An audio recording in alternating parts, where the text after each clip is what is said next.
Do you feel like you believe in some like absolute moral framework? No, I don't. I don't believe in objective morality, if that's what you're asking. Okay, so then how? So then let's say there's a country across the street from you, and you live across the street in your own country, and in their side, they say something like, "We want to eradicate homosexuality from the country because we think it's worse for literally everybody." There's like a spiritual decay when homosexuality exists. How do you fight for? How would you argue to them? Well, look, you guys are worse off because of this. And they're like, you're absolutely incorrect. I feel like the issue is that you're coming at this as like the ultimate liberal, which I am, and I love being the ultimate liberal, but the ultimate liberal in that you're assuming that everybody is weighing these outcomes with the exact same objectivity that you are. Whereas my argument would be,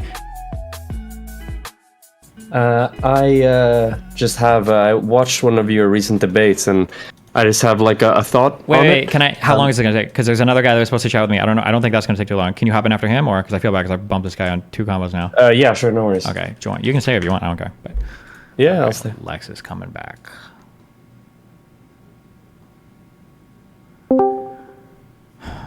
Testing serious question. The man versus bear meme. Is there any rational way to choose the bear? No, shut the fuck up. My God. Okay, what did you want, Lex? Okay.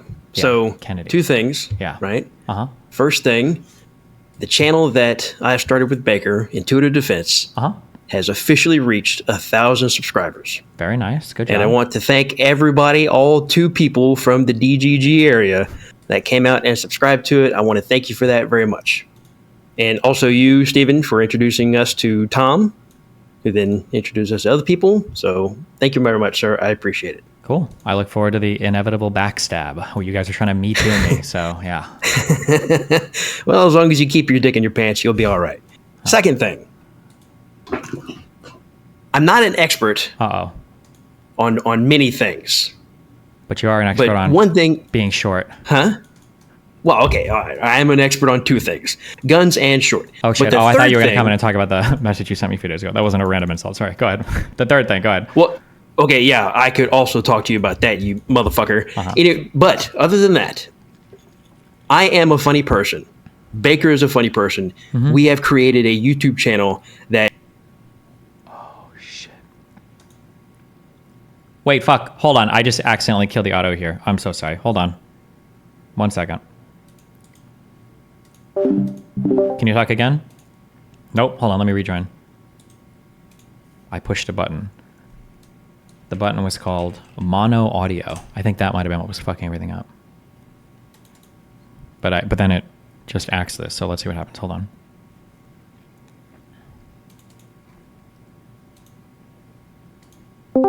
Exactly. Pressing matters. Yep. Okay. Wait, can one of you... What about now? Kennedy, can you leave and come back? Just Oh, like God go damn down and... I think just go it's down easier and come for me, up. right? Just real Because quick. you don't have to drag him. Oh, I just can do it real leave quick. him. Just go down and up real quick. Jesus. Yeah, I think it sounds... Okay. It sounds right. Okay. Sorry, go ahead. Okay, so I am one half of a YouTube channel that does firearms and comedy.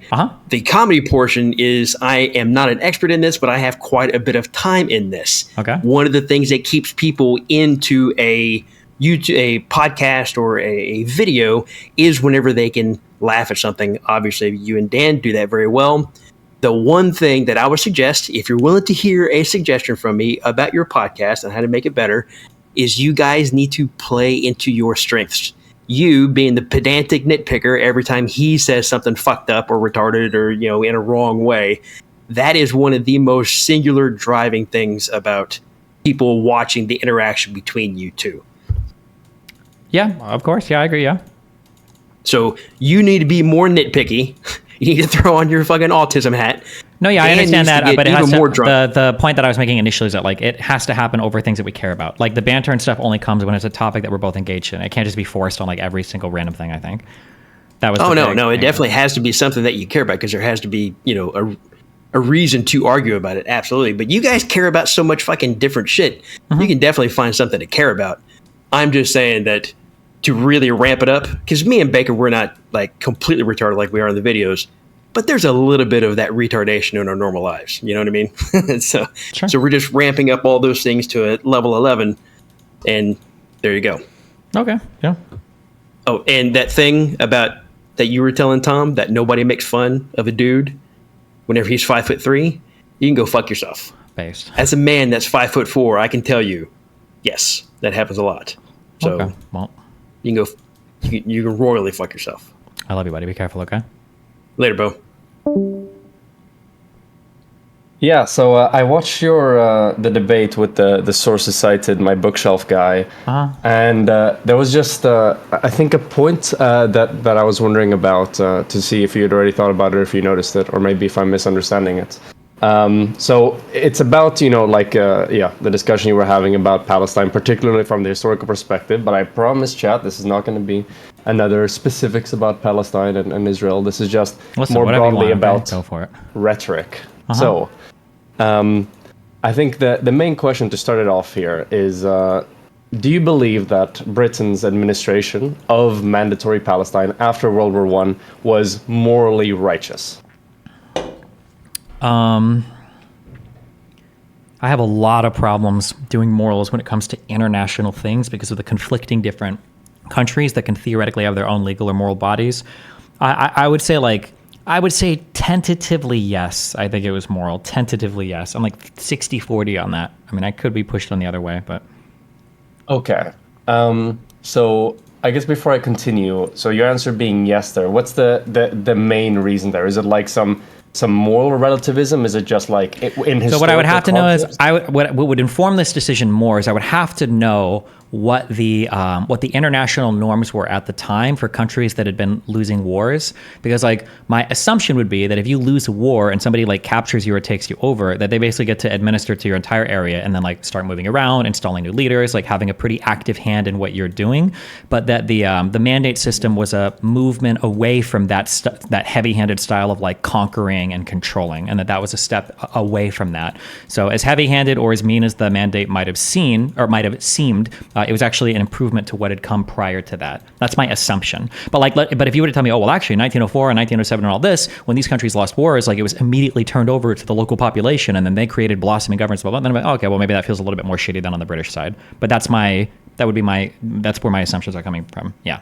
Okay, it sounds a bit to me like, it's not actually like, okay, I need to get more information about, the way that the British administrated to the region, and more like, I just need to get some relative context of everything else that's going on at the time and before then.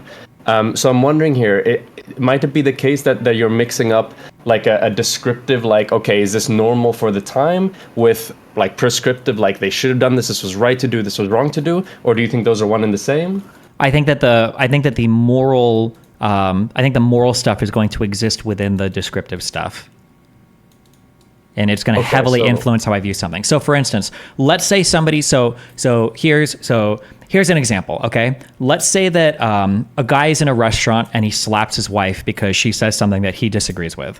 Okay, and somebody asks me, "Do you think that it was like good that he did this, or do you think that he was bad that he did this?" Right. So, if I'm looking at this in today's society and I look at everything that exists, my like answer would be like, "Oh, well, obviously this is bad." But then if you tell me, "Okay, well, this was in the year like 500 BC," well, now I need a bit more information.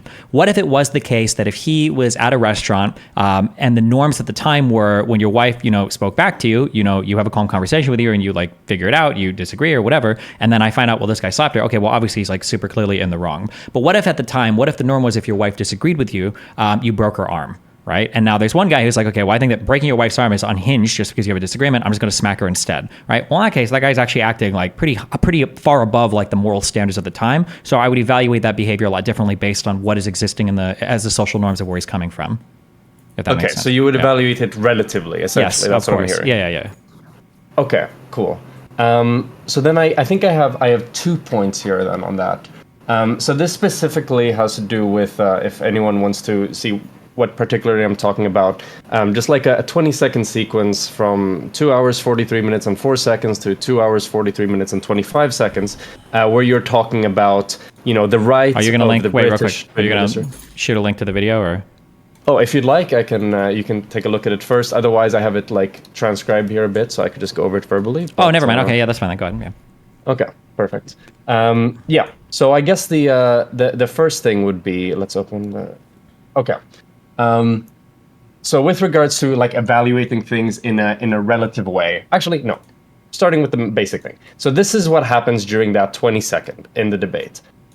So generally what's been discussed up until this point, and what everybody seems to be more or less in agreement on, is that during World War One, the Ottoman Empire lost to the British, and then the British acquired control over the territory. And wait! I am so sorry. Hold on, I haven't done my No worries. super. Okay, I'm just sorry. Is that a nickname, or when you is that the same thing as the Ottoman Empire, the Ultimate Empire? Oh no, did I misspeak? Okay, well, fuck. Ottoman. Oh, you might have said that. I'm sorry. I might have just misheard you. I'm sorry. It sounded like you said the Ultimate Empire, but you might have just said One of Ottoman us Empire. My bad. misheard, fucking whatever. You're okay? fine. You're fine. I heard Ultimate Empire. You said Ottoman Empire. Okay, good. Yeah, shit. Okay, so new debate tactic drop, by the way. Just accuse of misspeaking. Yeah. True. So yeah, during World War One, the Ottoman Empire lost to the British, and then the British acquired control over the territory, and they did what they wanted with it.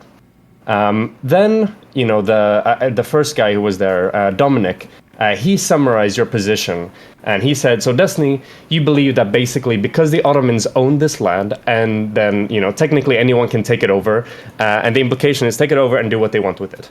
And when that was, you know, your position was characterized as that, you didn't contest it. Then Liam jumped in, and he said, you know, in a much more long-winded way, as is typical of professors, I found out in my last 3 years. But he basically says that, oh, okay, well, you're defending imperialism and colonialism, and that's a moral position. Because it sounds like you're saying, oh, because Ottomans owned it, then it can be taken over, and then whoever took it from them can do whatever they want with it. And then Dominic asks you explicitly, is that your position? And then you answer, in 1917, yeah, the Ottoman Empire collapsed, Britain had the right to do with it what they did. So because of the way that this kind of flows, it sounds like you're agreeing with your position being summarized, that this is all, you know, like right and all well and good, which I think that it seems like you do from asking you here. But you're also kind of signing off on the fact that, you know, this is an instance of imperialism and colonialism, which I'm not sure if you believe. Do you believe that that is the case? No, I don't think so. But okay. Yeah, then I guess this is colonialism. Like I wouldn't say, but imperialism. It depends on how you define imperialism, I guess. Yeah. Imperialism is a super broad term. I was going to focus mainly on colonialism anyway. Okay. But then we have one issue here, because then it's basically you saying like, hey, colonialism based. That is my position. Yes. Wait, do I say that? Well, so Liam says you are defending imperialism and colonialism. That is a moral position. Mm-hmm. Dominic says, is this your position? And then you answer, in 1917, yeah, the Ottoman Empire collapsed. Britain had the right, and they did with it as they would. Okay, sure. I probably largely agree with that, yeah. Okay. So that's the major thing there, I guess. But then with regard to the broader thing, which is, you know, you evaluating it, you know, in the context of the time, I'm not sure if, you know, if that makes sense in a way to evaluate it for. And I think I'll give it in like another example to kind of illustrate my point here. You know, if we switch out like colonialism or like the administration of a region towards some other historical thing, like maybe slavery, and let me know if the example is unnecessary and you can just engage with it right away. Mm-hmm. But if the debate would have been something like this, random historical example, I looked at something on Wikipedia in like 3 minutes, you know, it might be wrong, but doesn't matter. The point is the information. So in the debate, you know, you talk about that during the Gallic Wars, the Britannic tribes, they lost to the Romans. And the Romans, they ruled the Britannic peoples, and they did what they wished with them. And then somebody summarizes your position in this debate as, well, because the Britannic tribes are made up of people, and technically whoever beats the tribes can, like, rule over them like you would any kind of administrative body in the time. Mm-hmm. And this isn't contested. Your interlocutor says that... Sure, wait, okay, can I head this off real quick? Mm-hmm. Go. I think an obvious qualifier I would give is, I'm going to say that there are probably going to be some peremptory norms, like use Kogan's, that are probably almost always going to transcend a particular period of time. So, for instance, I'm repeating memes because I don't know what it was actually turned out, but my understanding is that it was pretty common when you won wars in the past that you would like all the women and shit. Like that was just common. That was like part of a spoil of war. I don't know if I would ever. I don't know if I would ever say. Well, slavery, I think it's a little bit more complicated, but in terms of like being and genociding people, like non-military people, I would say, like, as a peremptory norm, I probably would never sign off on that. But in terms of like governing or administering to a territory or establishing governments, or like what you do with the people afterwards in terms of subjugation or like slavery, indentured servitude, or whatever, these things are going to probably revolve a lot more around like the norms of the time, as opposed to like certain peremptory norms where it's like, I don't think we probably should have ever done this. This is probably always immoral. Yeah. Okay, so you differentiate between like I guess administrative handlings and things and more like individual and personal related actions. Is that what I'm getting, or am I Not misunderstanding? individual or personal, but there are just going to be some. I learned this term. There was even used in American law. I don't remember what it's called. There are some things that are of just such an evil intent that they're going to transcend most cultural relativism. Like they're probably always going to be wrong. Irrespective of whatever cultural context there is. Like, I don't know if I can think of any cultural context, for instance, that would justify rape, or would justify like murder, where murder is just like you're just killing somebody because they're irritating to you, or would justify, like genocide. These are probably going to be like use Kogan's like peremptory norms that you should never ever violate these things. Yeah, even if they might be relatively normal at the time. Yeah. Okay, so you have like one category of bad things that you don't apply this relativist standard to at all. It's just always Sure. bad, and then a bunch of other stuff that falls under the Yeah, relativist. malum in se is the Latin I think we use in the U.S. justice system. But yeah, go ahead. Okay, I see.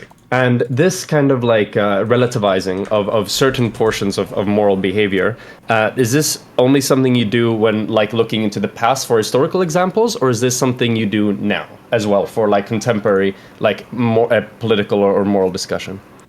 Surrounded by this guy. What do you? Can you say that again? Are you saying that like would I use relativistic analysis now, or would I only use relativistic analysis in the past? Is that what you're asking? Yeah, only when is it only when you discuss history, or is it? Well, I mean, it's it's a funny question. It's kind of like the answer is yes, but in effect, it would be no, right? Like I would say, I'm going to analyze stuff in the past relativistically, but not stuff in the present. But that's just because I'm in the present. So like whatever I analyze, for instance, whatever I analyzed in the year 2000 would have been like, oh, well, this is what's right or wrong. But now in 2024, when I look back, I'm going to be making, I'm going to analyze it as it existed at the time, right? Yeah, sure, but time is only one dimension of relativity, right? But if we look at like just like location or like different cultures and stuff around the world that currently exist, we're in the same time, but we're in different spaces. Would you apply this more relativism to like different cultures that exist right now temporarily, for example, or would that be different? It would depend on the thing. If you give me an example, I can probably ground it out in an example. But I would say that right now, I would say that there are probably international norms that I would expect essentially every single country to follow, irrespective of their personal laws or irrespective of anything else. And there are going to be other things that I probably would feel differently about in the future. Okay, so international laws, that's the case. If I'm not mistaken, I've also heard you, multiple times, stating and making, like very strong statements with regard to, for example, like the treatment of women or other minorities in, Middle Eastern regions and stuff like that, where you're like, you seemingly, you have no kind of room for ethical relativity there when you talk about, yeah, obviously there are superior cultures and there are inferior cultures, and that doesn't come in there at all. So why do you think it is that? Is that because the type of thing you're discussing there is in this like ultra bad category? No, I think this is going to be, the context of the conversation is going to be a lot different there. Generally, those conversations are going to be me talking to other Western people, and I'm going to say that because I'm assuming that we've got a similar shared set of values, and I'm going to say, well, our culture is obviously better than this over here based on our particular values. That's going to be those conversations. Not like the things that they do in that country are like so obviously bad that we need to like invade and change those things. More just that like with the shared set of values that we have and the goals that we have in common, our set of values is superior towards working towards those goals than those particular societies. Okay. So then, yeah, one quick point and then a question. So the quick point is that I think it's possible to have like a condemnation sounds like a very strong word, but to be able to recognize that something is morally wrong, and that doesn't necessarily mean that, okay, it needs to be sufficiently wrong to the point where, an invasion, for example, is justified, which is what you mentioned now. But I think that the question that I'm going to ask, to follow up on this is like, let's say that you're discussing just with an individual, who might believe in, like a cultural framework that is a lot more reactionary and conservative with regards to a bunch of minority rights and stuff like that. Would you, in that situation, accept them being like, okay, well, where I'm from and in these areas, then, it's seen as being okay? Because now it's not like you're talking to somebody who shares your culture and you're like starting from that common ground. Now you're starting from a different ground. But would you accept that like relative excuse or argument for that behavior then, or would if he's describing his own culture, sure, yeah. Okay, so that's interesting. Personally, I don't think that relativity. I don't think that's an argument that I would accept if I'm having an argument with somebody. Do you think that in that should way. every single country on the planet share the same laws? I think laws we're taking it one step further, but I will say this, and I would be surprised if you disagree. I have my ethical principles and my moral prescriptions and frameworks that come from that, and I believe it would be better. The world would be better if everybody acted in such a way that was in support or that matched with these ethical principles and moral foundations. I don't think I necessarily disagree with you, but the issue is that everybody thinks that about their own ethical principles. So, yeah, but you would never.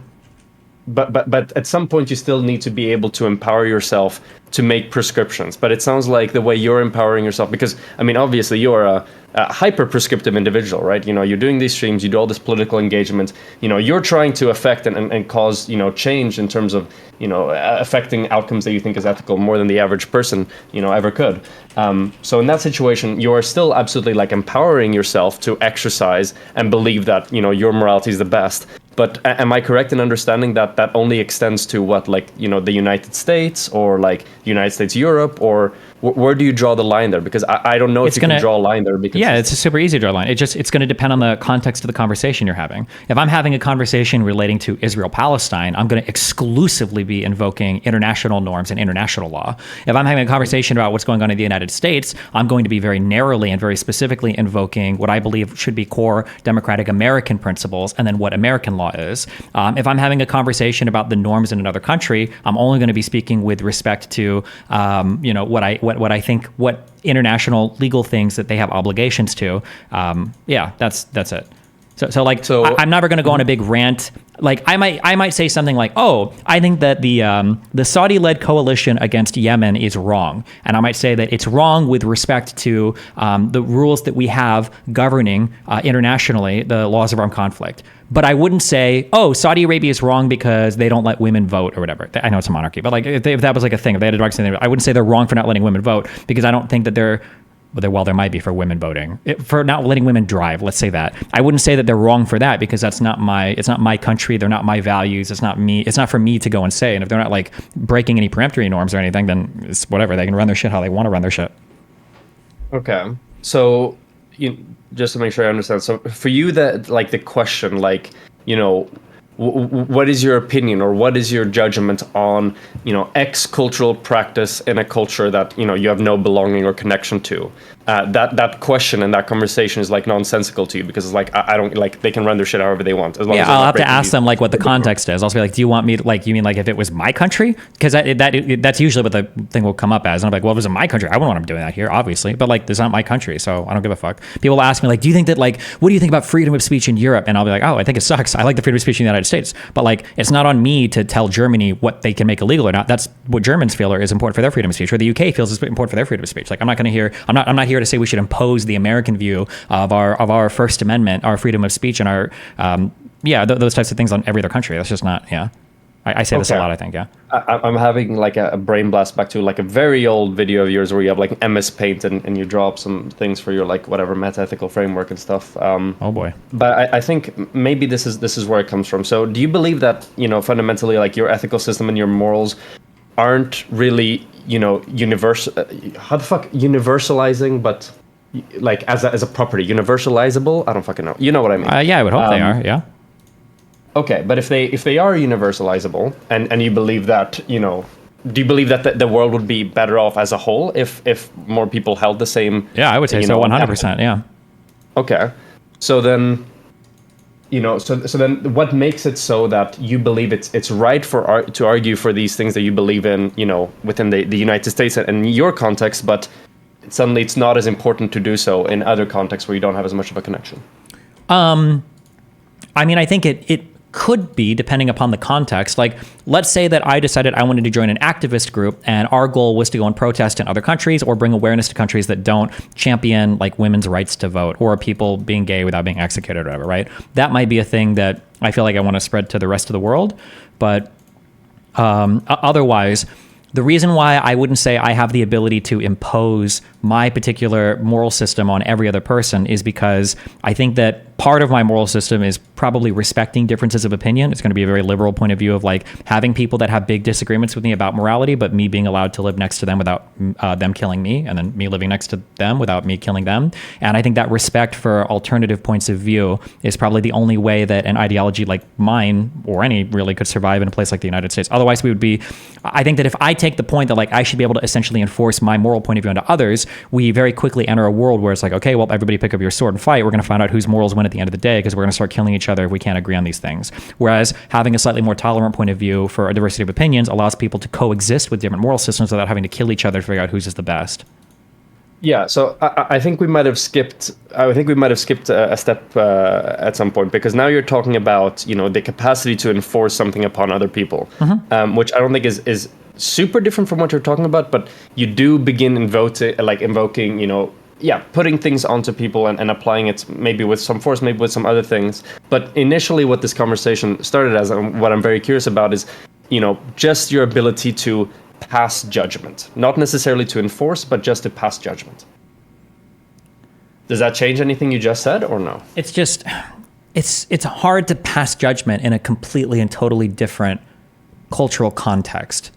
Like, it's like to the point of it being almost meaningless. So like if somebody was like, so this would be like a conversation. Somebody would say like, how do you feel about the country? How do you feel that in Arabia, in this country, women aren't allowed to vote and they can't buy property? Like I would say, well, in Arabia, if that's the laws, and you know, whatever, they can do that. And the person's like, no. I'm saying, do you think it's right or wrong? And I go, well, I mean, in accordance with their, I guess, legal system. Like, no. If you could control their legal system and everything else, would you change it? Do you think it'd be better? Like, or what? Yeah.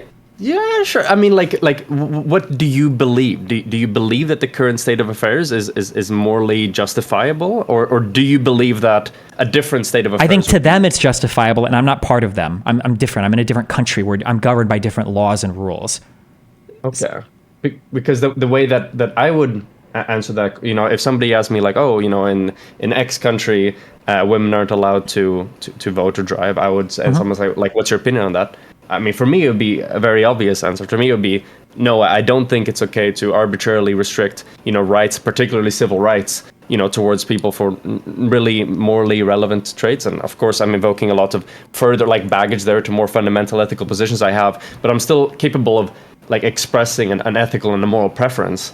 And I'm not sure like why I shouldn't be able and you know, to you're not saying I shouldn't be able to, but what's the complicating factor there that makes it so that statement is nonsensical? It gives the other person a very clear idea of, okay, you know, this is what I believe. These are my principles. And this is kind of how this whole thing started, right? Because I think that this sequence, you were kind of character assassinated in a way because, you know, you didn't make like very clear statements, and then people walked away, I think, with an incorrect, you know, idea, partly because it seems like you misheard and you missed a different thing, but I think also partly because you just, you know, you have this very descriptive way of talking about things sometimes that, you know, lead to questions with regard to what you actually believe. I live in a certain society, I live in a certain culture full of people that I expect would share certain moral and epistemic norms with me. And in this society, I've got really strong beliefs, and I would try to encourage other people in my society to have those beliefs to the point of where I'm voting for people and trying to do things to activate the government in a way to enforce what I think is right. Because I think that's an important thing for the society that I live in. When I look at other societies, I might think that like, man, it kind of sucks that women can't vote. That seems kind of shitty. But I don't know if I would go as far as to say like, this is morally wrong or incorrect, because the way that you govern this area is a way that I disagree with. Like, that's their country. What if, like, let's say, what if all of those people were part of the religion of like Stanislam, and all of them were part of the religion of Stanislam, and in Stanislam, women just aren't supposed to have a voice in government, so all of them disagree with the idea that women should vote, so they just don't vote. Like, is it like, who am I in a different country that's not part of their religion, that's not part of their country, to say like, well, I judge what they're doing as being incorrect, right? Like, they could look at me and they could say, okay, well, you know, this guy is, you know, bisexual, I think that's incorrect. Like, okay, but like, you do your shit in your country, I do my shit in my country. As long as you're not violating any peremptory norms, you're not like mass raping or genociding or doing like insane shit like that. Like, you're free to have differences of opinions in terms of like certain rights that people might get for certain things, or ways that your government administers to your people. Yeah. Yeah, but ideally, you know, I think if we always retreat to you're doing your thing and I'm doing my thing, we kind of lose the ability to, like make evaluations and engage in cross-cultural advocacy for things. Is that just something you believe is like non-fruitful, or is it? I mean, I think that cross-cultural advocacy is fine. Like I said before, like if I worked in like an advocacy group that did like international advocating for women's right to vote or something, like that might be something that I would say like, oh, okay, well, I'm part of this group and I think this is really important as like a worldwide value. We should all push for this. Then maybe. I just tend not to have, again, as long as you're not violating international law peremptory norms, I just don't think that I just don't have very strong opinions about how people operate within their own countries or their own territories. Okay. Okay, I'll try one more angle on this, and Sure. Otherwise I think we might be stuck. Okay, so the final angle, I guess, would be this. Why is it bad that, like in the United States of America, let's say that you had one city, and they decide to do some crazy shit, and like, with some very heavy social stigma, maybe even some city, or... Wait, you're saying a person in a city or an entire city decides to do something with a... No, an entire city decides to do something, but then... I'm trying to phrase this in a way where we wouldn't invoke... Okay, let's say this. Okay. So in one city in the United States, they decide to pass like a series of laws that make it very hostile for women in whatever way. Like whatever, making it harder for them to vote, harder for them to do any kind of administrative proceedings. Okay. General social stigma isn't like a law, but it comes as a result of that or whatever. Okay. And, of course, you'll be like, oh, but this is a protected classes thing that didn't work. Let's say there was some freak Supreme Court case or whatever that was actually, this is like legally permissible. That made this okay. Why is that, that course of events bad, and why do you feel a compulsion to argue and say something about it? Because I identify, I think, with a core group that this particular thing is now saying, and if that is like if it's far enough outside of my values, if there's a big enough incongruency, then I would work really hard to fight against that. Because if you're doing something in a part of the United States that changes fundamentally what the United States stands for or believes in, and I feel like I don't stand for or believe in those things, then I would want to slowly kind of change the laws or change the United States back to that thing or to that thing that I in particular believe in. But it's because I'm part of the United States. It's my country, right? Okay, so now I think this... So you mentioned... Yeah. So like, here's the thing, actually. Here's the thing. Yeah. Let's say that I don't remember what it's called, the U.S.-Mexico-Canada trade agreement, I think. It's the replacement for NAFTA, US right? trade. Let's say that I'm part of like a huge trading bloc with a couple of countries. And as part of that trading bloc, we negotiate economic things. Well, as part of that negotiations, I might say something like, if you want to trade with us, you need to... I'll just say broadly, like you can't have slaves, right? We're not trading with people that don't have slaves because that's a value that's important to me. And if we're going to join this like larger body of things where we're like a conglomerate of things, this is a value that I want to share to do business with you. If you want to go do slavery and export goods and services to other people on your own time, that's fine. But if we're going to be part of like a thing, this is a value that I think is strong enough that it supersedes my country and it needs to be included in this like intra-governmental thing or intergovernmental like superstructure, if that makes sense. So ordinarily, I might not care what Mexico does or Canada does with their people, but now if we're joining like other agreements with each other, well, now I do care because now you're becoming like reflective of the things that I believe in. Yeah. Okay. So... Yeah, because you mentioned two main things, and I think I'm beginning to understand this now. Sorry, so the first thing was being, having the identification with the group, that this thing is happening in, and the second one is it being sufficiently far outside of my values. I think we agree that the most critical part of this, maybe not the most critical part, but what's the thing that makes it different from the other situation cross-culturally is really the identification with the other group, right? Because it being far enough outside of your values, that exists in both cases, but because it's not really like your group, you don't feel the same compulsion to say or pass judgment on it as you do if it's your own group. There's going to be I don't have like all I know are the peremptory norms and then like law. So I don't have a name for every single thing, but I think intuitively all of us agree that values become more important the closer they get to you, right? So if I walked to a Japanese person and they said something about immigration, I'd be like, okay, that's like, you can do what the you want. If I'm in my country, I might have a much stronger opinion on it. If I'm thinking of my city, I might have a really strong opinion on it. Well, we're going to be a sanctuary city. I might not say that the entire United States need to have open borders, but in my city, we're not turning people over to immigrants anymore. Fuck you guys, right? And in my household, I might have a really strong opinion. Like, if you're my kid, if you're my son, you're going to believe this thing under my roof. Like, I might enforce that via like, if I think you're saying crazy shit, I'm going to punish you, right? So I think the closer things get to us, the more congruency we're looking for beliefs, and we'll even try to enforce that, right? I'm not going to be friends with somebody who believes this or that. If my coworkers believe something too crazy, I might not work here, whatever. Yeah. And then the farther away you get, the less of an interest you have in changing those particular things, I think. Yeah. Okay. So for me, the way that, and I think this informs my main thing, with this, and I 100%. Wait, real quick. Yes. Do you agree with that, or do you disagree with that rough summary? So yeah. Okay. So I agree that the proximity effect is absolutely there. Like, Okay. It's absolutely the case that we have a greater degree of consideration. Now, I think that there is a difference between, do we have a higher emotional need or like engagement with something versus does it make it, more or less, righteous to care about? And the way personally, that I would handle this is I think that there is a certain degree of proximity where it actually substantively changes the ethical calculation of things. So what I mean by this specifically is that I think, it's okay to have a higher moral evaluation of, for example, your close friends, your family members, your lovers than a random person. If you're approaching this from an entirely non-proximity thing, you'd be like, oh, but these are all identical, this is all the same thing. But I think that there is actually value in valuing those closer because I think, in a society where there is a higher degree of moral consideration to those closer to you, I think it's more conducive to the emergence of support systems and stuff like that for people who need it. That wouldn't be there if everyone cared about everybody else equally. However, I think outside of that very close and tight proximity, broadly, I think that there's pretty much an equal degree of compulsion to pass judgment or to take action, whether it's somebody living on the other side of the country where I'm in right now, or somebody living on the other side of the world. So to answer my own question that I asked before, like how do you arrive at feeling that something should be done here? I would arrive from it rather than centering kind of myself in this, like, oh, I identify with the group, it's far enough outside of my values. It would be, sure, I have my system of whatever suffering and stuff like this is not a very good thing. The people that are over there are just as sentient and capable of suffering as I am or as anybody else is.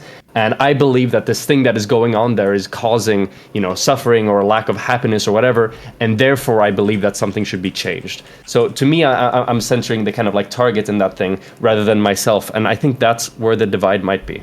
Can you explain that last part? What do you mean you're censoring the target instead of yourself, or what do you mean by that? Centering, yeah.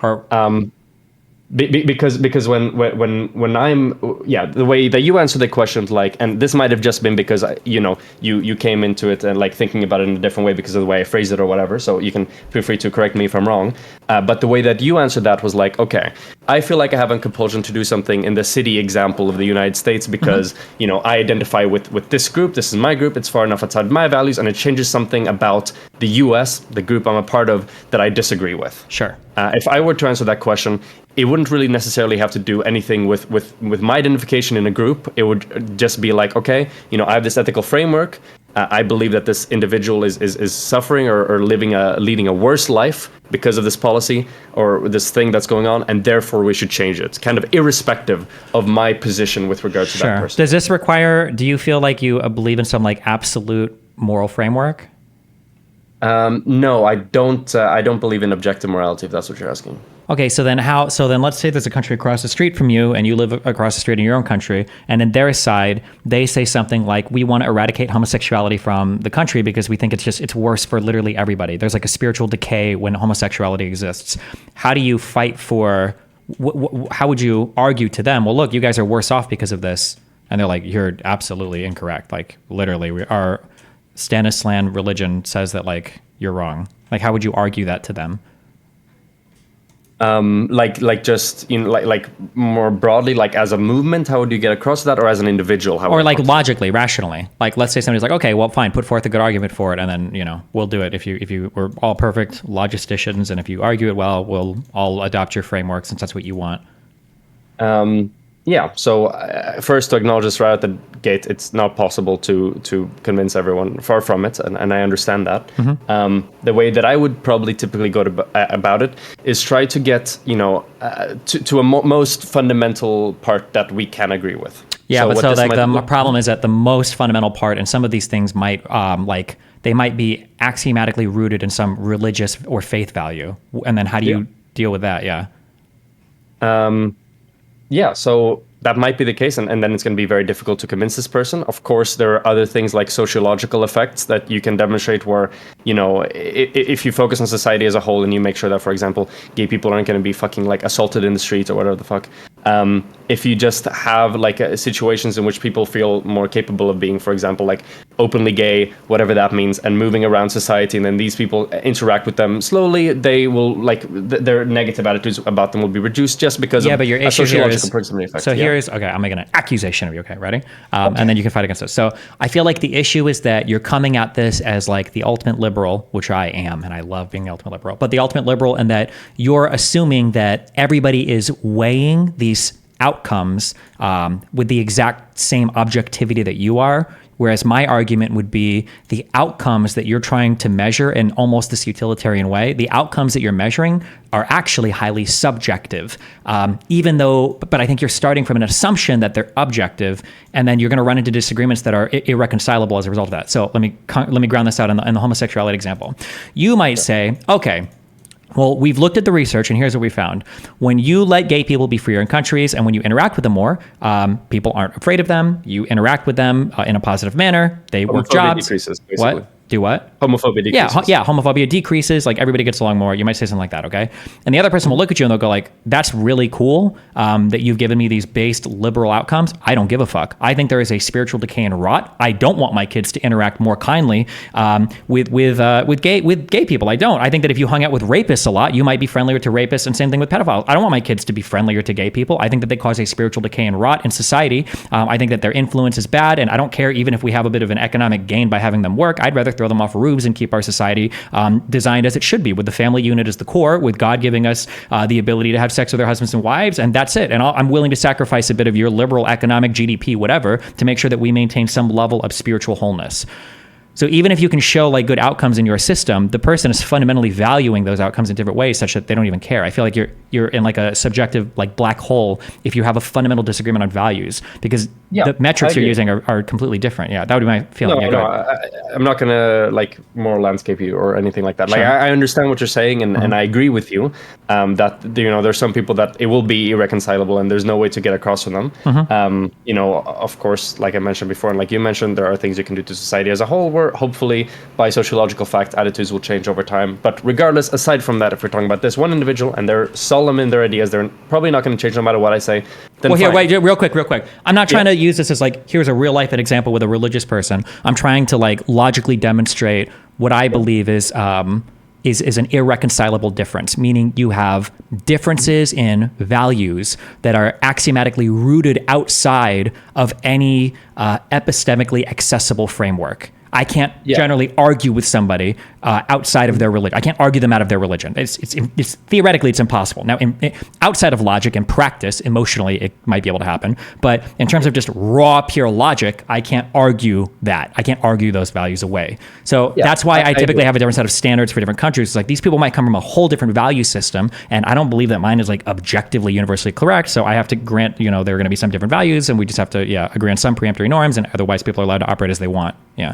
But now again, I think that there's a little bit of a jump there, and it's perfect because this was the next thing I was going to say. So I agree that there are people you will never be able to get across to them. Absolutely not. But there are people that you will be able to, even if they're from different cultures. Okay. So, for me personally, like when it comes to passing judgment and being able to like engage in ethical debates, even if it's not directly in my culture, sure, and sometimes I might be pissing into the wind and like, nothing's really working, and I might be losing some whatever time and energy where I'm doing something that's futile. But at the same time, there will be instances in which there are some people that can have their minds changed with conversation. And I still maintain the ability to be able to have those conversations and affect those beliefs in those instances. Whereas if you go with your opinion of like, okay, no, I'm just going to give up on this, like you do your shit, bro. Like you're never going to be able to get any of that, right?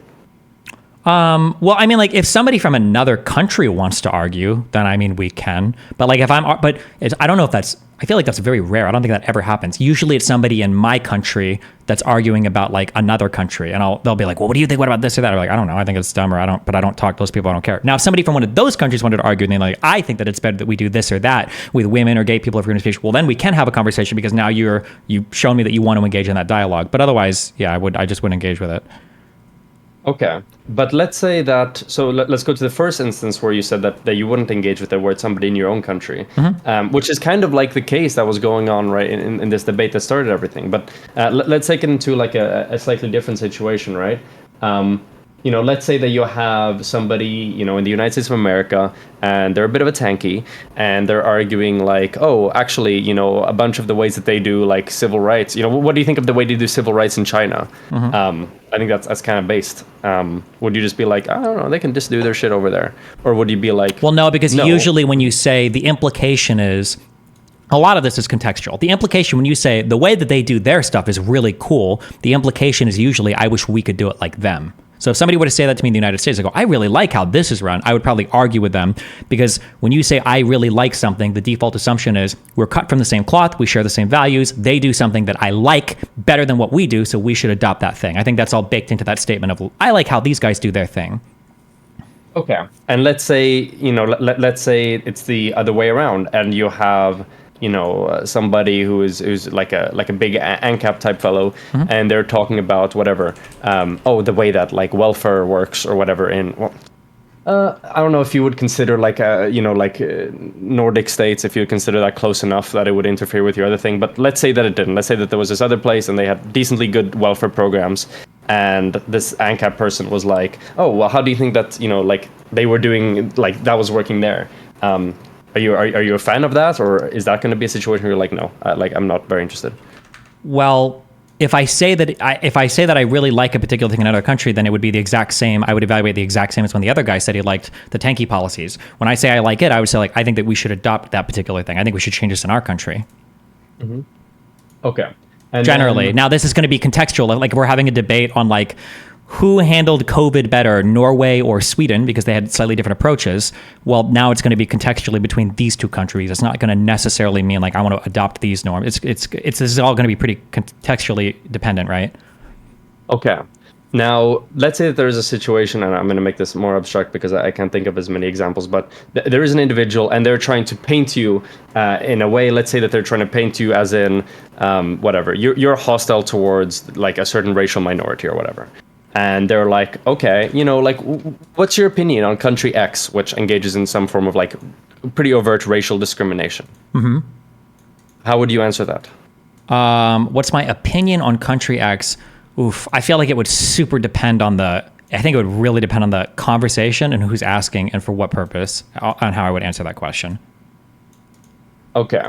Let's say somebody were to ask me, let's say that I'm like debating a hardcore conservative, and they were to say like, okay, well, the Soviet Union and Red China were failures in every single fucking way. Okay, so how do you deal with that, Destiny? My response would probably be something along the lines of like, well, hold on, these countries actually had a ton of economic problems, and they made massive leaps in industrialization in really quick time spans, and they became like some of the largest and most powerful. They became the superpowers during the Cold War, and then now China is like an economic giant, right? I would probably give that argument if a conservative came at me with that. But if a lefty gave me like the exact same argument, because I would imagine we're sharing a little bit more of a similar value in terms of not having random people murdered and shit, I would probably be way more critical of the way that they industrialized and the massive sacrifices in civilian population that they incurred as a result of moving in that direction. So the question that's being asked, it would be very dependent on the conversation and who's asking and what we're talking about, I think. Yeah. Okay. Because so to the example of the conservative, right? What's going on here is you essentially have somebody who is politically different from you, and they're bringing up an example and asking what you think about something because they think that the thing they're asking you about is bad, and they're trying to ascribe it to you in some way. They think the thing is bad. Wait, I'm sorry, repeat that. They think the thing is bad, and they're trying to ascribe it to you. Yeah, go ahead.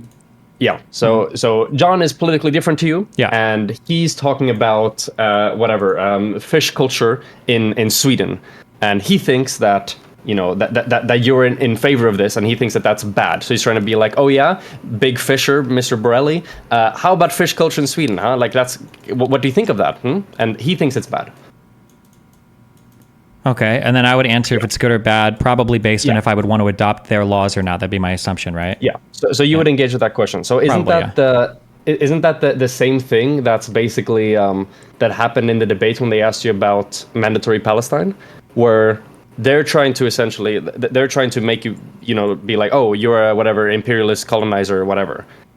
But there you were like, I don't know how I feel about passing judgment. I would need to look at the things at the time. Or is it different now because it's like a historical example? Yeah, I think that's different. That's different because one, it's a historical example, and two, it's involving multiple countries, which makes it significantly different than just a policy. Like, for instance, like your fishing question could be meaningfully changed if you were like, oh, I think our fishing policies are, they're way too restrictive now. And somebody's like, or you say like, I think our fishing policies are appropriate now. And then somebody's like, well, what about how they used to fish, in Scandinavia in the 1500s or in the 1000s or whatever? And I'd be like, well, I mean, it might have been fine then, but like they weren't overfishing. There weren't even that many people living there. So it's a totally different thing. Or what if somebody said, okay, well, you really like the fishing policies in Sweden now, don't you? But let's say they only existed in Sweden because Norway like militarily dictated them to Sweden. I might say like, well, they got good policies, but like, I don't want it done to me like that. What the fuck? I'd rather vote on it. So I think that when multiple countries are involved, it's a little different because now you've got conflicting or clashing like legal systems and moral systems. And I think when it's historical, it's different because the historical norms are going to be different for how you're supposed to conduct yourselves as well. So it's a hard one-to-one comparison there. Yeah. Or I would break it. Okay. I think it's disanalogous in those two ways. Yeah. Okay. Yeah. Mm-hmm. I think we're already like fractioned off. We're talking about fucking fishing culture in Norway. Sure. So just returning to, I'm just retracing the conversation I had. Mm-hmm. The one thing that I might just not remember it. When I was like, okay, if you take my approach to it, you at least have a chance to convince the other person, whereas you kind of shut yourself off from that necessarily. What was the way that you responded to that? I sidestepped that and I said that we weren't having a conversation on like the practical real world argumentation. We were having a disagreement, like principally on what do you do when you run into people with fundamentally different value systems? Because I feel like those differences are irreconcilable. You can't have that argument. And you were making the argument, well, reasonably you could, which you're right. Like in practice, you can, of course, like emotionally, you can appeal to people and get them to change their values. But I was arguing on a more fundamental level. Okay. And if we take it to that broader level, how would you engage with that then? What kind of engagement are you asking me for? So it sounded like what you just said was that I was like, oh, well, in my situation with my framework, I'm still able to engage with people about this, whereas in yours, you don't have that conversation because of the relativistic concerns that you have. Mm-hmm. I think that if we want to, if you're kind of like asking me, because it feels like one of the goals. I mean, the goal of maybe all prescriptivism is to prescribe things, to be able to tell people to do different things, to act in accordance with your moral principles. I feel like if you want to do that, and this is the thing I think I do support, is that when you have some level of engagement with a person, your level of engagement is your opportunity to change them. So the example that I brought up was like U.S., Canada, Mexico trade agreement. We have the opportunity to change how they do things based on our agreements there. Or any multilateral, like the TPP would have been an example of that. Any multilateral trade agreements, stuff like that gives us the ability to influence giving people money for military stuff, giving people aid and conditioning on certain things. Like that's our ability to change the way that we think other people act. And that might be an ability for us to exert our influence or our moral system on those people if we feel like it's important enough to transmit it. Yeah. Okay. So it's basically less absolute than I was making it out to be. It's like if you think that there is a reasonable chance of you engaging this conversation actually getting us anywhere, then you would still engage with it without these like relativistic inhibitions. Yeah, possibly, yeah. But it's a different conversation. Like if you're going to ask me like, what can we do to change women's rights in these countries or whatever, I'll engage with that happily. But that's a fundamentally different thing than like, well, how do you feel about the fact that in Sudan, women are allowed to do this or that? My answer was like, I don't know. I don't have a strong feeling about it. Yeah. Okay. Yeah. Okay. So to wrap this up a little bit, I guess the final thing, with the last question there, if somebody asked me about it, I would be like, yeah, I don't think it's a good thing the way that like Sudan is treating women, for example, just to make sure that I've answered the same questions that you have. Okay. Now I think we kind of hinted at one of the things I was going to say originally. This is the last thing I have in my little like document here that I wanted to prepare. It seems like and this was my initial impression. Sure. My initial impression was when I asked you the first question, do you believe that Britain's administration of mandatory Palestine was righteous, whatever, that you would probably say either no or more likely like I don't know, I'm not entirely sure, and which was the answer we kind of got a bit in the beginning when you were like I would need to look at the other standards and stuff at the time, but then we got like we sidestepped a bit into the whatever moral relativism. Or to be clear, I think my answer would have been like medium to medium yes, basically, right? Yeah, exactly. So, and I'm gonna throw this out there because it doesn't seem like this is exactly what happened in this case, but maybe through me saying this, you realize that maybe I do end up doing this. Might it be the case that sometimes when you're asked to give an opinion about something, when you think that question or the conclusion of that question is irrelevant to the actual discussion, you will just give a descriptive statement about what's happening? Sure, kind of, yeah. I think so, yeah. Okay. So so like if somebody asks me, that's pretty inhuman too. I understand. Sometimes, and I try to qualify this. Like if somebody asks me, like, do you think it was okay in Egypt that they conscripted like slaves to do this? Like the first thing my brain goes to is like, what were the norms at the time? What were the laws at the time? And if everything was on the up and I'd be like, yeah, I guess like that's what they did in the year whatever 0 or whatever the fuck. Like so, yeah, sure, it was fine. Yeah. But I would engage with that differently than if I was having like a conversation on like moral philosophy or what should we encourage in other countries. It would be a different type of response. Yeah. No, I understand exactly what you mean, and my main thing here is just you might have already thought about this, but in case you haven't, like consider that again, because in this case, for example, that happened there. When you're engaging in a descriptive analysis, when you're basically asked or prompted for a prescriptive one, it gives the person you're talking to or the audience the wrong idea of what you believe. So in this case, it might have been like, oh, you support imperialism and colonialism, which is what was said there. Or in the case that you mentioned, like the most I can do is I can say like, well, at the time, and I think if you understand what I'm saying, you'll understand it. But if you don't, I don't know if me going on like a 5-minute spiel on like moral anti-realism and like the relativity of like moral value, I don't know if that's going to like be very convincing for most people. Like I think most people like don't care. So yeah, no, I understand what you're saying, but go ahead, yeah. Yeah. So I think that the way to answer this that would be better, because I'm not just a complainer, okay? I'm a solution provider as well. Wouldn't just be to basically say that like, oh, like do a 5-minute spiel on moral relativism, but it would be something like this, sentence number 1, basically give your prescriptive opinion on it, and that can be I don't know. But it can also be no, it can be yes, it can be whatever. But then follow that up with. But this is completely relevant to what we're talking about because X, Y, and Z reason. So instead of just giving descriptions and sounding like a spineless moral relativist, it's probably better to explain the irrelevance of the question instead of just answering it descriptively and being unclear on what you actually believe, and therefore giving the audience with the wrong impression of what you believe. Which I think was the goal with that question. If you wanted to make you sound like you're a colonialism fan. Yeah, if you wanted to, I'd be interested in hearing you navigate that in a live conversation. But I think if your interlocutors aren't functioning in good faith, their goal isn't really to find out what my stance is. I think their goal is to just try to like I think you even use the term character assassinate. So like I don't think I'm going to be able to say anything. Like they want to hear me say colonialism bad, imperialism bad, always bad. Every transfer was ethnic cleansing if it involved like non-white people. Like this is what they're looking for me to say, and anything I say outside of that is going to be like demonized or evil in their head. So I don't know if I should waste my time trying to appeal to that. Otherwise, other than just like giving a basic explanation for the audience. Well, 1917. I mean, this is probably normal. It wasn't. Yeah.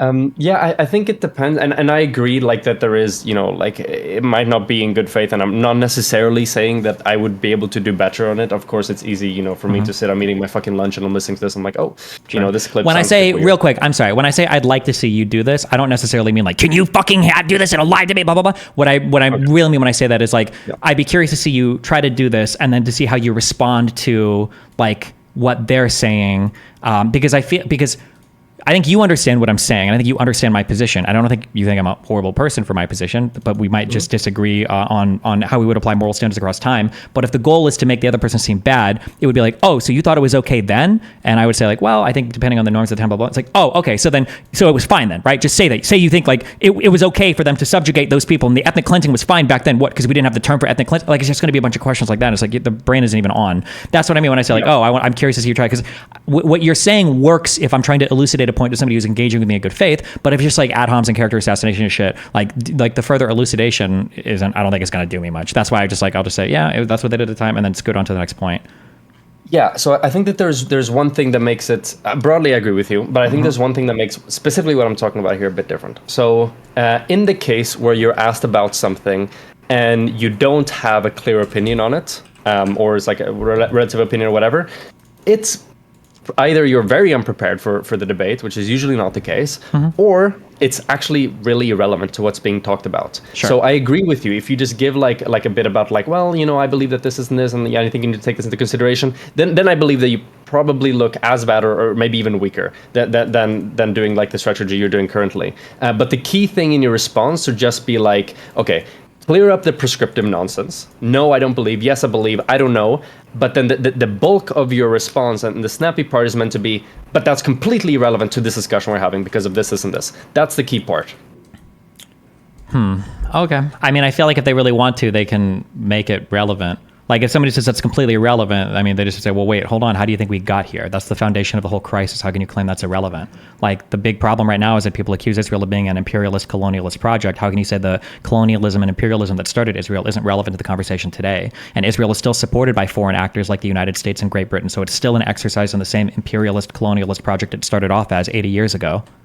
Yeah. So maybe like a sample way to point out, because in my opinion, you know, that like the origins of that way, I think it's interesting. I think it should be studied historically, but I don't necessarily think it has too much of a bearing in terms of, you know, what prescriptions we should have. And I think two things you can point out, you know, in this sample response would be that, you know, first of all, this is essentially the history of every single nation state, right? So it's not like there's something unique here about Israel. It's either if we apply your prescriptions, if your prescriptions are based on the history of Israel as being this whatever colonialist project, then all your prescriptions also kind of need to apply to every other nation state, which some anarchists will be like, oh, based, but most people will be like, maybe not. And then the second point is that, you know, given that, you know, this was at least a generation ago, the way we consider kind of like, you know, remedy and punishment for behaviors that occurred in the past, they only kind of really work, you know, if the people are still around. Sure, there is a discussion about whatever generational justice and things like that.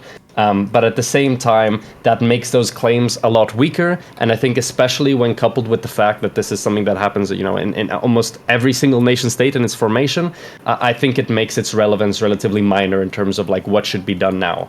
But if we're having a discussion specifically about the history and like what actually ended up happening, then I don't think you can sidestep it in this way, probably, if you're trying to like establish like the facts, or not even then, no. It's only relevant in a conversation where it's like, okay, what is your specific opinion on each specific element of the history of Israel-Palestine, which I think is a bit of a silly conversation to have in the first place, but yeah. Yeah, I don't know. It just sounds like they're trying to invoke the normative evaluation of colonialism into the past, or project it into the past. They're invoking the normative feeling that it's bad, and then they want to project that 100 years ago into the past to show that it was bad. And then once you've tainted it from the beginning as being bad, now you've got like all you need to just say it's bad now. So do you not think that the points about like it being long ago, or it's the history of every nation state, do you not think those are good? No, because these fucking or? losers. I've seen people on Twitter say things. There was one tweet that got a decent, an okay amount of traction, I think, but people say things like, oh, well, like if you believe this, should the United States give the entire country back to the natives? And people say like, yes. And it's like, okay.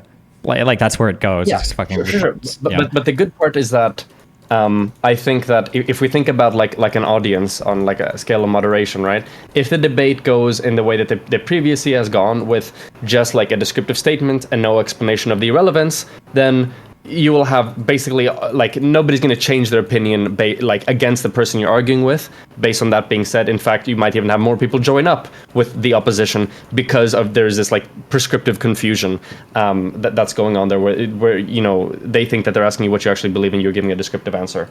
But if you do the thing about like, you know, this response about this being the history of every nation state and it being so long ago the remedy punishment is unfeasible, sure, you will still have some people that are like, oh, based, but a lot of people will also be like, okay, I mean, clearly this isn't feasible, right? So just because you can't convince everybody with this response doesn't mean that, you know, it's not worth saying.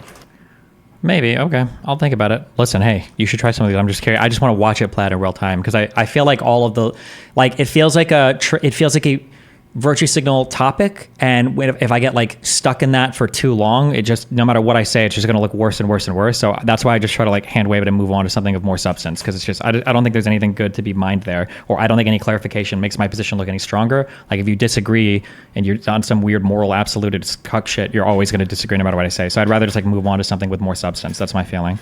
But I mean, Sure. like, yeah.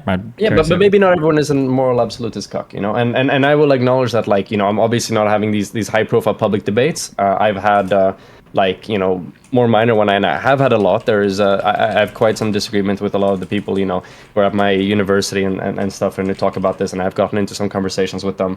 But obviously it's very different. From my experience, this has worked rather effectively, but once again, completely different context. But yeah. Okay. Well. All right. Then that's everything I had. Yeah. Thank you for your time. I love you, man. What are you up to these days? What am I doing now? I'm writing my thesis at the moment. I'm dealing with a goofy fucking course where I have a lecturer. He's a big COVID denialist, big vaccine kills people person. Wait, who is it? Well, I like a professor's at one of my courses I'm taking at the moment. Your professor is a vaccine denialist? Yeah. I mean, it's not in anything STEM related, obviously, but it's still very worrying. Damn. Okay. So I've been having a bunch of discussions there. It's been fun. You know, the most recent time I talked to him, like he basically accused me that I was being paid by the European Union to come and fuck with his classes and like spread pro-vaccine propaganda. So it's been a good time. That's been one of the major things I've been dealing with now. But otherwise, finally got around to playing some Baldur's Gate, fire-ass game. Yeah, that's been most of the things that I've been up to. You've been doing so many podcasts and shit at the moment. I know that. Yeah, just run around arguing with people. Yeah. Okay. Yeah. Well, hey, good luck with your thing. Don't get kicked out of school or killed or anything. And yeah, did you live in Denmark? Where the fuck are you from? Denmark? Oh, fuck you, bro. How could you mix this up? The Netherlands? The first time we Which spoke one? in person, I shat on you for having a shitty opinion on Denmark. That opinion being that it's good. It's not. It's terrible. Okay? Okay, based. Yeah. Okay? I'm Sweden, and I know that there is Sweden. some... Why do I always Sweden. associate with one of those two fucking countries? It's either the Netherlands or Denmark. I don't know why. Okay. It's the Netherlands. So you were close. Okay. You were close. But no, don't fucking confuse me with the Danes. Okay? Oh, the Netherlands and Denmark, those occupy the exact same space in my brain.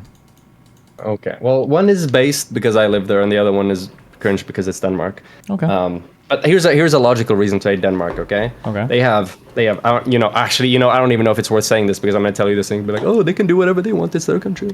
But they have this fucking law, right? Where if the river or the water over, like between Sweden and Denmark, freezes over, and a Swedish person goes out on the ice, Danish people are legally allowed to take like a metal or wooden club and smack Swedish people on the head with it, legally, completely.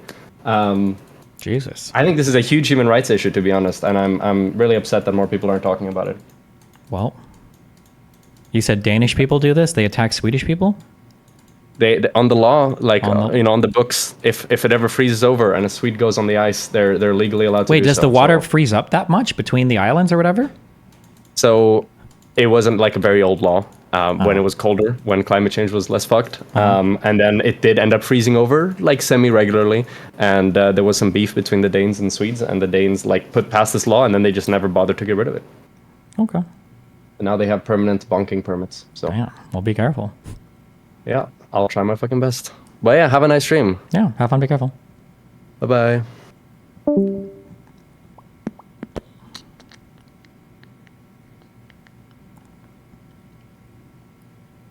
Jeez.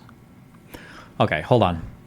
We have new fans, and it's always good to purge or just make people known for how fucking stupid the shit they're saying. Holy fuck. Hold on. Okay, Rin Tensei. I'm pretty sure I've banned you before. You look, the way that you type and the style of your name, you look like that old guy who used to be called Rhaegar something in YouTube chat. My fucking god, your shit is retarded. And you type in the same retarded fucking way that guy did. I'm pretty sure you're the same person. Why does their country matter? It's your morality. Because the way that you pass, I don't know if you guys are like 9 years old or whatever, the way that you pass judgment on other people doesn't necessarily mean that they have to live the same style of life that you live. So For instance, I might think that grounding your child for using a swear word is stupid. Like, I don't care if my kids swear as long as they do it in an appropriate setting. Another parent might say, oh, well, when my kid swears, I ground them. I'm not going to say like, oh, morally, I think that parent's in the wrong. I would say that like, oh, well, this is a disagreement that we have on styles of parenting. Like, I wouldn't do this personally in my household. But like, if they want to do it, then they can do it. That's fine. There's nothing inconceivable about that position. Like that we allot for different moral standards between people all the time. There's just going to be some like incredibly important moral norms that we wouldn't accept being violated. So for instance, if a parent got mad and wanted to kill their child, we would probably say, hold on, well, now actually I will say you can't do that particular thing. What else? Limeo. So your values have borders. How does that make sense? Because you enact and enforce your values on the people around you. This is from Guyapa, another fucking retard. There's 3 retards in YouTube chat. Oh, Keiko is typing as well. Keiko, Guyapa, or Gyapa, and the other dipshit retard, Renee Tensei. Yeah, sorry, I'm just bouncing between. I've been copy-pasting a ton of dipshit comments from these people. Oh my fucking God. Limeo, so your values have borders. How does that make sense? Yes, you have different values, or your values and your enforcement of those values will extend based on how important the value is and then how close that value is to you. As an example I gave before, how you raise your kids is going to be very personal to you. You're not going to enforce it on other households unless it becomes like a higher, there's like circles of how important the value is, like fundamental to like human goodness. And then there's going to be circles for how far or close away it is. Yeah. So for instance, I gave like executing your kid. That's like killing children for no reason is almost never going to be acceptable, right? It doesn't matter. So even in another household, you might enforce that. But like spanking your kid might be something like, well, I would never spank my kid. I actually think it's kind of wrong. I don't think you should spank your kid, but I'm not going to like enforce another parent. I guess if you want to spank your kid, as long as you're not like actually abusing them, that's fine. So yes, your values to some extent do have borders. Yes. Your personal ones for where you exert them. Let's see. Mario Ramblino. Destiny isn't buying into the mythos of liberalism, and so he isn't willing to fight for it, so he can't get out of this tar pit he built for himself. I would fight for my values in my country or my state or my household. There's a difference between fighting for your values in your household versus fighting to force another country to adopt them. Again, it seems to be a really hard concept for people to understand. Jesus. Renee with another retarded comment at Alpha. Destiny is a moral anti-realist, but that's not what is happening. He is basically saying if he sees gays thrown off a building, well, it's their country, who am I to judge? So I literally already countered this point. I'll reiterate it for the 15th time, although I don't even know if you're listening to what I'm saying. There are going to be some peremptory norms. In international law, these are referred to as jus cogens. There are going to be some things that are so fundamental, you would say that irrespective of time or place, everybody should follow these norms. One of those things is probably going to be like raping people. Another one of these things is probably going to be like executing people for sexual preference, right? Another one of these things might be maybe things like permanent like chattel slavery. Another one of these things might be I don't know, what else? What other peremptory norms would there be? Stealing is probably a peremptory norm. You're probably never okay to like just steal things from people. The libertarians like, what about taxes? Let's see. Marie. Okay, yeah. So retarded comment.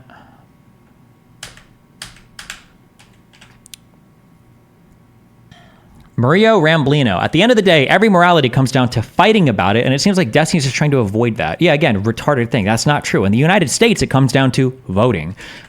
You don't have to fight to pass a law in the United States, unless by fighting you mean like fighting online with people and not like fighting with guns. And in international communities, you don't always have to fight with guns. You can enforce these things through sanctions. You can enforce these things through trade agreements. You can enforce these things through, conditioning aid on certain behaviors. You can enforce these things through other types of like IMF loans. Like it just depends, yeah.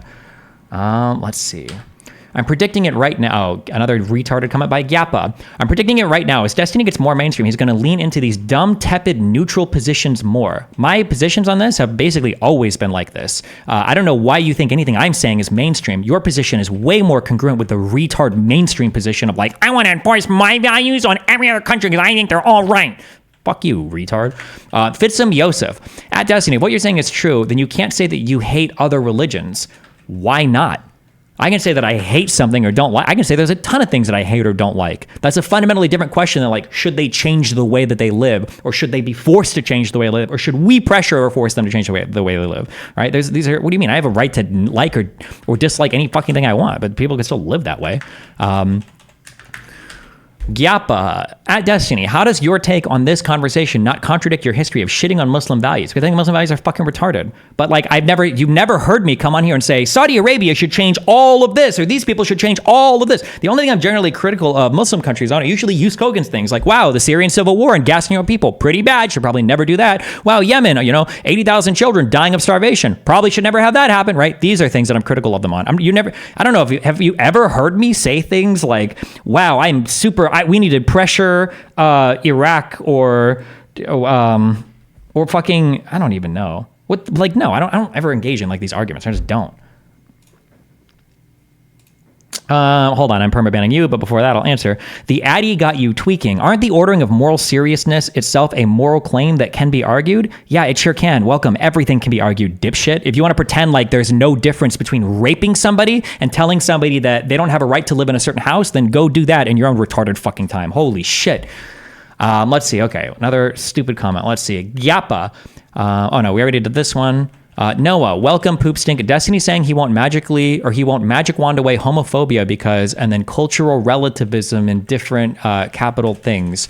If I could magic wand away and make the whole world share my moral system, I mean, yeah, I guess I would do it. I mean, you can't really do that, but I mean, obviously, I think mine is the best because it's mine. Obviously, if I thought there's a better system, I would probably just have that system. But that's not really. But magic wanding and enforcing through military or trade action is different. Keiko, how does Destiny argue anything if he's a moral relativist? It makes no sense. It makes no sense because you're fucking retarded. You can still argue things from a morally relativistic point of view. The real question is, how do you argue anything if you're a moral absolutist? You literally cannot communicate with anybody with a different moral foundation than you. Do you not understand that? How does a Christian argue with an atheist about anything? You can't. And you see this in real time. A moral absolutist is probably one of the worst debaters ever because they'll go, oh, atheists have no values because you don't believe in God. Wow, bro. Great argument. Wow, awesome. If I don't believe in your moral absolutism and the platform that or from where your values stem, you completely and totally lose the ability to communicate with me. Fucking moron. Jesus. Let's see. Rin Tensei, another retarded comment. In the debate with Israel and Palestine with Dominic and historian, Destiny himself was specifically asked himself of his morals.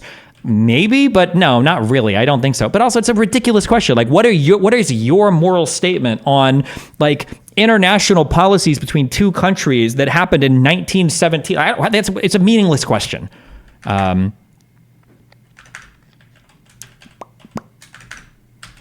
How can you take a side on whether Israel or Palestine was justified if you aren't making moral stances? It makes all the research worthless. How are you? Hold on, actually, you are getting banned for this. Tell me if he types again. What a fucking retard.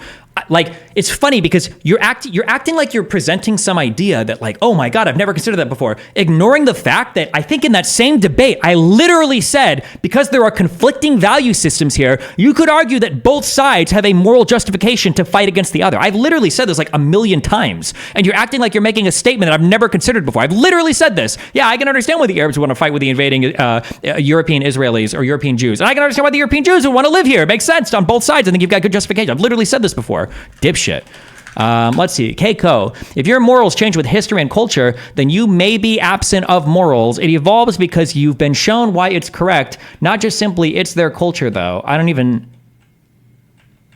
My morals aren't changing, but my moral analysis my moral analysis is the same, but I analyze people differently based on the time period. Like, that's just so obviously true. I feel like this is like a year one philosophy class. Not even year one, I'm sorry. This is like a grade school philosophy class where your fourth grade teacher is like, hey guys, do you think it would be wrong in the year 1200 if everybody did this? And all the kids are like, oh my God, people had different norms in different time periods? Whoa. And then the teacher's like, yeah, crazy how the world works, huh? Let's see, another dipshit comment from Renee Tensei, Xavier E. And most importantly, the opponent is asking Destiny himself on his moral stances. So even if the international law was clear, it's still on him. Retarded comment. Let's see. Keiko, grounding a kid is different than fucking slavery and basic human rights. Wow, if only there was a term in Latin that I'd literally said 15 times describing some fundamental moral values. Maybe I'll think of it eventually. Kimberly with the stupid fucking rainbow flag. Destiny's values change every other day. No, that's not true. Even if you have even if you believe in moral relativism, and even if you believe in and even if you believe in moral anti-realism,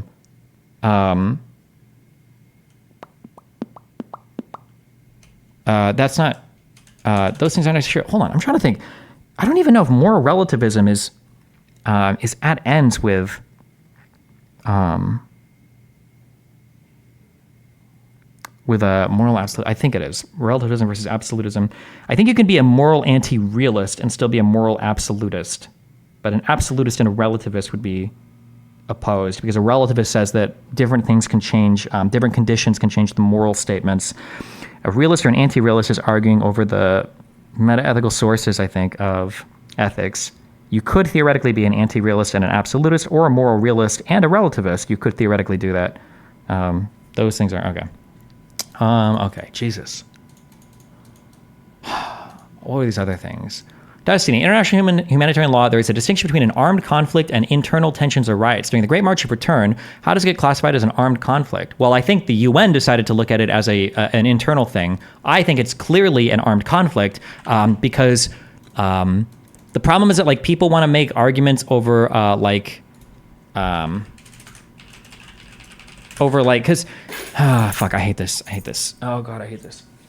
People want to say that Israel is occupying the Gaza Strip, but they just want to say that because it's like a moral statement, because they feel like it's righteous and they don't like Israel and they think it's wrong and they don't like the blockade. That's what they want to say, okay? And there might even be some like international bullshit ways that you can try to make an argument that it's still an occupation. And in some ways it's still right, but the reality is in terms of like policing and conflict management, the Gaza Strip is not occupied by Israel. The police force is not Israel's, it's Hamas's. Hamas is the one that administrates the region. They run the schools, they run the hospitals, they do the registrar for the population, they dole out tax money, they enforce like crimes. Like Hamas is the administrator in that region, and they run the police force. The idea that a conflict between Israel and Hamas, or another, essentially like another governed body, right, is a policing event doesn't make sense. Israel doesn't exercise police powers in the Gaza Strip. Hamas does. So if there's a conflict between these two things, and the conflict is a border dispute, which is what the Great March of Return was, the idea that you would analyze a border dispute between two governments that have an issue with territory, and then one government is enforcing a border, their border between another, and you would analyze that as a policing event is beyond fucking retarded. The only reason people want to analyze it as a policing event is because they've got the moral attachment to it being an occupation, because that's so important to their moral position, and then all the logic goes out the window. That's my opinion. Okay, Jesus. So I think that those analyses would be, you would analyze conflicts between, like right now, like if you would analyze it as a policing event, almost every single Israeli IDF kill in the Gaza Strip is unethical or immoral. But it's, that's just nonsense. Yeah. Okay. You have the right to a coin flip bet where if it's heads, you get 50 million. If it's tails, you get 0. Someone wants to pay you 5 million to buy the bet. Do you sell it? I mean, like on a raw math analysis, no, because the expected value of the coin flip is 25 million. But if you think that $5 million, but if you do like a marginal utility analysis, if you analyze the expected value on marginal utility, then the answer might be yes. It depends, right?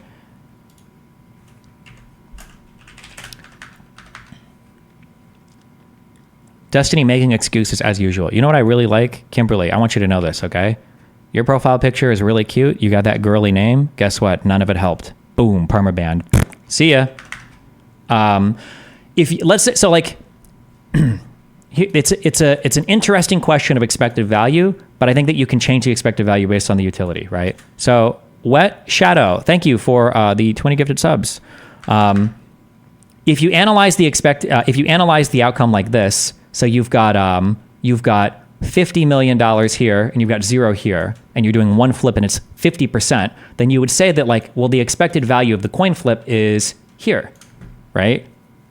But let's say that you measure this in terms of like total happiness, right? Well, happiness from money, if you were to graph happiness, it's going to slope off like this, right? If you give a poor person $1 million, they're going to be really happy. If you give a guy with $4 million, $1 million, it's like nice, but like, I mean, like it's not life-changing, right? I've already got $4 million, right? So it's going to slope off. So if we look at if money is gained like this, then you might say, if you look at where $5 million puts you in happiness, 5 million puts you here, and 50 million puts you like, well, it is a lot better, but like up here, right? Well, now if your expected value of happiness between both flips is here, I'm sorry.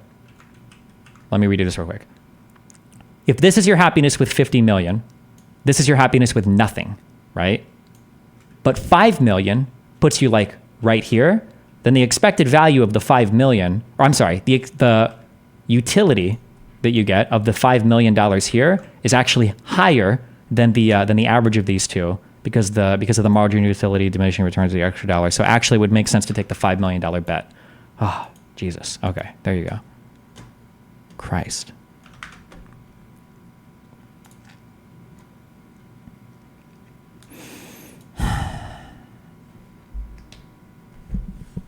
How do you get over the seeming arbitrariness for the preemptive norms? How do you get that off the ground philosophically? I would just appeal to human intuitions, and I would say that like there's basically some values that we've basically shared all throughout fucking human history, that even today we basically share all throughout human society, and I would say that these are probably peremptory norms that we can enforce violently on other people, and I think most people would be okay with that because of like how fundamental they are to the human experience.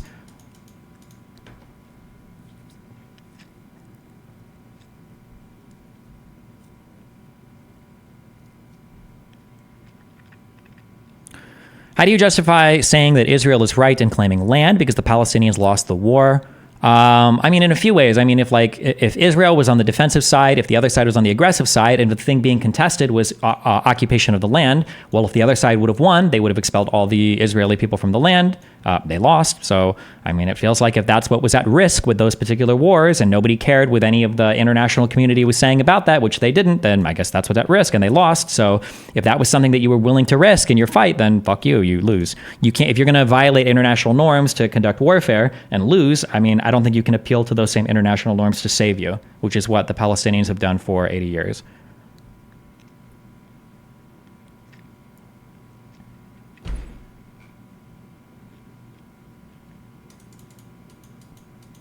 Have you looked at the Diddy stuff? Nope.